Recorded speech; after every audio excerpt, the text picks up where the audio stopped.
വീണ്ടും നമ്മൾ വാർത്തയിലേക്ക് എത്തുമ്പോൾ ജെഎംഎം വിടുമെന്ന സൂചന നൽകിയ ജാർഖണ്ഡ് മുൻ മുഖ്യമന്ത്രി ചമ്പൈ സോറൻ ഡൽഹിയിൽ തുടരുകയാണ്. ബിജെപി നേതാക്കളുമായി ചമ്പൈ സോറൻ കൂടിക്കാഴ്ച നടത്തിയേക്കും. അതേസമയം ചമ്പൈക്കൊപ്പം എംഎൽഎമാർ പാർട്ടി വിടുന്നത് ഒഴിവാക്കാനുള്ള നീക്കം മുഖ്യമന്ത്രി ഹേമന്ത് സോറൻ ആരംഭിച്ചിരിക്കുകയാണ്. രാകേഷ് ചേരുന്ന ന്യൂസ് ഡെസ്കിൽ നിന്നും. Rakesh, very good morning. ഈ ചമ്പൈ സോറന്റെ നീക്കങ്ങൾ നമ്മൾ എങ്ങനെ കാണണം ഈ അവസരത്തിൽ? Aswathy Krishnendu, good morning. ചമ്പൈ സോറൻ ഏതായാലും ജെഎംഎം വിടുമെന്ന കാര്യത്തിൽ തർക്കമില്ല, അത് ഉറപ്പായിരിക്കുന്നു. ഇന്നലത്തെ അദ്ദേഹത്തിന്റെ പ്രതികരണങ്ങളൊക്കെ തന്നെ അതാണ് സൂചിപ്പിക്കുന്നത്. ഏതായാലും തെരഞ്ഞെടുപ്പ് ഒക്ടോബർ പകുതിയോടുകൂടി തെരഞ്ഞെടുപ്പ് പ്രഖ്യാപിക്കാനിരിക്കുക വലിയ രാഷ്ട്രീയ നീക്കങ്ങൾ കൂടി ജാർഖണ്ഡ് ഏതായാലും വേദിയാവുകയാണ്.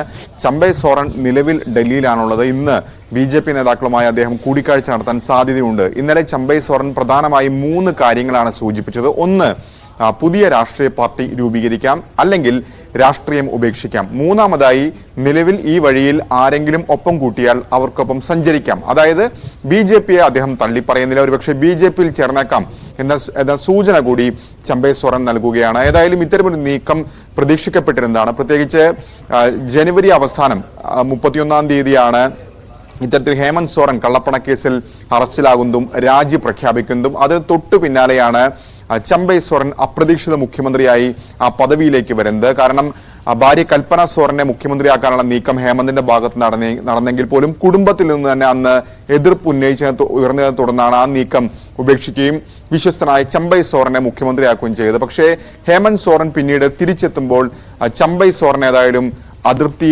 പരസ്യമാക്കി പറയുകയാണ് ഈ ഘട്ടത്തിൽ. അതായത് ചമ്പൈ സോറൻ പറയുന്നത് മുഖ്യമന്ത്രി സ്ഥാനത്തിന് അധികാരത്തിന് തനിക്ക് ആർത്തിയില്ല, പക്ഷേ ആ നീക്കിയ രീതിയോട് വലിയ വിയോജിപ്പുണ്ട്. അത് ആത്മാഭിമാനത്തെ ബാധിക്കുന്നതാണെന്ന് അദ്ദേഹം പറഞ്ഞു വെക്കുന്നു. അതാണ് നിലവിലുണ്ടായിരിക്കുന്ന ജെഎംഎമ്മിലുണ്ടായിരിക്കുന്ന രാഷ്ട്രീയ പ്രതിസന്ധിക്ക് കാരണവും.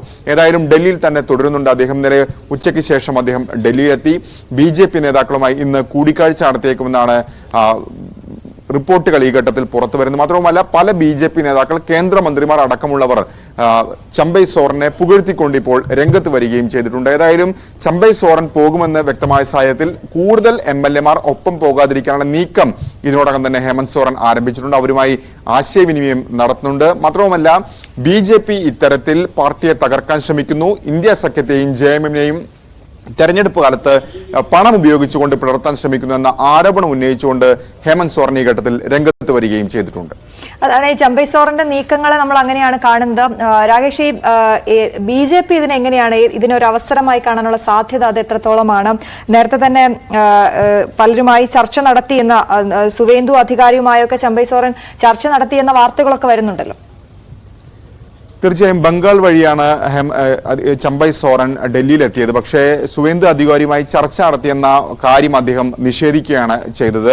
പക്ഷേ പുതിയ പാർട്ടി രൂപീകരിക്കുമെന്ന് അദ്ദേഹം ഔദ്യോഗികമായി അത്തരമൊരു സാധ്യത തനിക്ക് മുന്നിലുണ്ട് എന്ന് പറയുമ്പോൾ ഇനി ജെഎംഎമ്മിനൊപ്പം ഇല്ല എന്ന് തന്നെ അതിൽ നിന്ന് വായിച്ചെടുക്കാം. ഒപ്പം അദ്ദേഹം ട്വിറ്ററിൽ വ്യക്തമായി തന്നെ ഇക്കാര്യങ്ങളൊക്കെ തന്നെ സൂചിപ്പിക്കുന്നുണ്ട്. തന്റെ ആത്മാഭിമാനത്തിന് ക്ഷതമേറ്റു എന്ന് അദ്ദേഹം സൂചിപ്പിക്കുന്നുണ്ട്.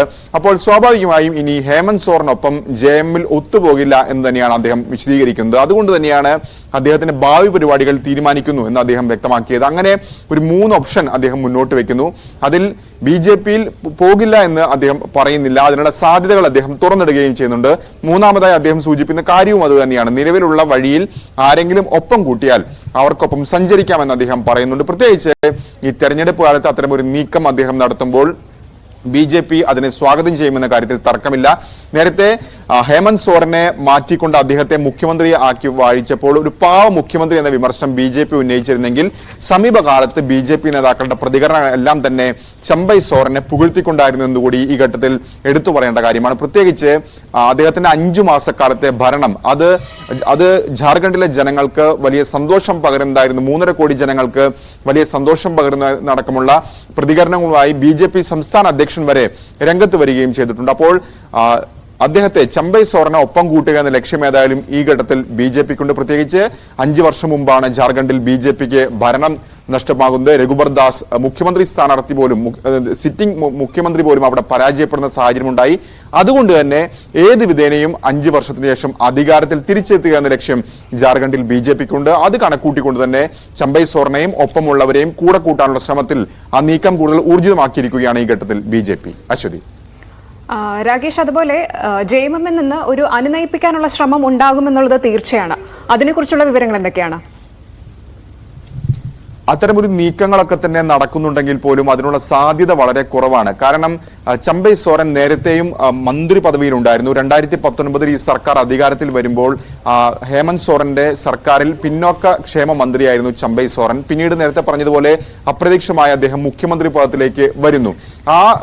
അതിനുശേഷം മാറ്റുന്ന ഘട്ടം വന്നപ്പോഴാണ് ചമ്പൈ സോറൻ ഹേമന്ത് സോറനുമായി തെറ്റുന്നത്. അതിന് അദ്ദേഹം പറയുന്ന വിശദീകരണങ്ങളുണ്ട്.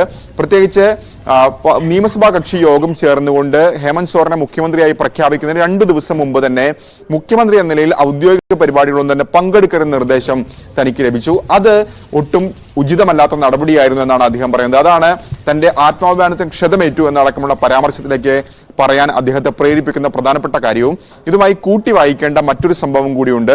ഏതാണ്ട് 10 വർഷം മുമ്പ് ബീഹാറിൽ സമാനമായ സംഭവമാണ് ജിതിൻ റാം മാഞ്ചിയുടെ കാര്യത്തിൽ ഉണ്ടായത്. അന്ന് BJP-യും JDU-യും സഖ്യമായിരുന്നു അവിടെ ഭരിച്ചിരുന്നത്. അതിനുശേഷം പ്രധാനമന്ത്രി സ്ഥാനാർത്ഥിയായി നരേന്ദ്രമോദിയെ പ്രഖ്യാപിച്ച പിന്നാലെ JDU NDA സഖ്യം വിടുന്നു. പിന്നീട് ലോക്സഭാ തെരഞ്ഞെടുപ്പിന് ശേഷം BJP അവിടെ അവിശ്വാസ പ്രമേയം കൊണ്ടുവരികയും നിതീഷ് കുമാർ മാറി എന്നുകൊണ്ട് പുതിയ മുഖ്യമന്ത്രിയായി ജിതിൻ റാം മാഞ്ചിയെ കൊണ്ടുവരികയും ചെയ്തു. അതിനുശേഷം ഒരു ഇടവേളയ്ക്ക് ശേഷം ജിതിൻ റാം മാഞ്ചി എന്ന് പറയുന്ന താരതമ്യേന ഒരു ശരാശരി അല്ലെങ്കിൽ വലിയ തലയെടുപ്പുള്ള നേതാവ് ഒന്നും ആയിരുന്നില്ല ബീഹാർ രാഷ്ട്രീയത്തിൽ. പക്ഷേ JDU-ന്റെ ഒരു പ്രധാനപ്പെട്ട നേതാവായിരുന്നു അദ്ദേഹം. അദ്ദേഹത്തെ മുഖ്യമന്ത്രി പദത്തിലേക്ക് കൊണ്ടുവരുന്നു. അതിനുശേഷം അദ്ദേഹത്തെ ഒരു ഘട്ടത്തിൽ നിതീഷ് മുഖ്യമന്ത്രി സ്ഥാനത്ത് മാറ്റുമ്പോൾ അദ്ദേഹം പാർട്ടിയുമായി ഇടയുന്നു. തുടർന്ന് സ്വന്തം പാർട്ടി രൂപീകരിക്കുന്നു.